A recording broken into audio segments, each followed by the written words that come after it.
Good morning student. हम पढ़ेंगे कक्षा 9वीं की हिंदी।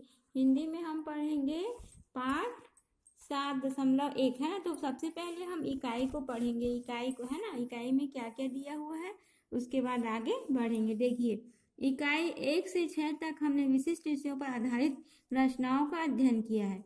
प्रस्तुत इकाई 7 में शामिल रचना विषय, विद्या और भाव की दृष्टि से विविधतापूर्ण है। देखो, 1 से 6 तक हम बहुत सारे विषयों के मतलब विशिष्ट यानी महत्वपूर्ण विषयों के बारे में हम पढ़े है ना। अब सास इसके बाद सास से क्या है, रचनाएं हैं जो कवियों की, जो अपनी कविता के द्वारा हमको बताए हैं। इसके अंतर्गत जहाँ एक और कबीर, सूर, तुलसी और धनी धर्मदास जैसे मध्ययुगीन भक्तिकालीन कवियों के पद दिए गए हैं। भक्तिकालीन कवि कौन कौन से हैं? कबीरदास जी हैं, सूरदास जी हैं, तुलसीदास जी हैं और धनी धर्मदास जी जैसे, है ना। इन लोग मध्य युग यानी बीच युग के हैं और भक्तिकालीन कवियों को की मतलब इन लोग रचना किए, है ना। वहीं दूसरी ओर आधुनिक कवि हरिवंश राय बच्चन की कविता आ रही कवि की सवारी एवं विनोद कुमार शुक्ल की कविता अपने हिस्से में लोग आकाश देखते हैं। उसके बाद आधुनिक यानी आज के युग में कौन है? हरिवंश राय बच्चन, उनकी कविता है आ रही रवि की सवारी एवं विनोद कुमार शुक्ल की है अपने हिस्से में लोग आकाश देखते। ये जो दोनों कवि हैं वो आधुनिक युग के हैं। उसके पहले के कौन है? मध्य युगीन।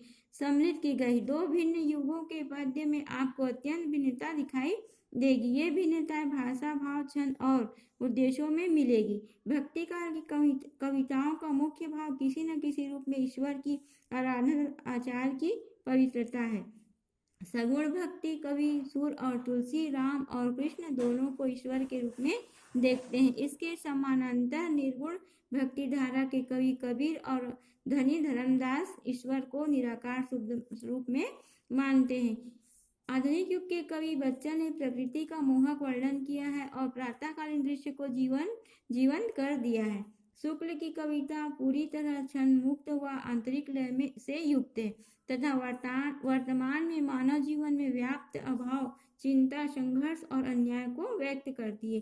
प्रसिद्ध कथाकार उपन्यासकार यशपाल की कहानी अखबार में नाम को भी इसी इकाई में शामिल किया गया है। इसमें तथ्य और नवीनता, रोचकता है। आचार प्रसार में अखबार की भूमिका तथा उसमें स्थान पाने की लालसा को यह कहानी विशेष रूप से उभारती है। प्रस्तुत इकाई के माध्यम से विभिन्न साहित्यिक आस्वाद की मिली जुली रचनाएं एवं साथ उपलब्ध कराई जा रही हैं। इसका उद्देश्य साहित्यिक अध्ययन में तुलनात्मक एवं तार्किक क्षमता को विकसित करना है। देखिए, इसके बाद जो हम पढ़ेंगे वो है आधुनिक युग के कवि और भक्तिकालीन युग के कवि।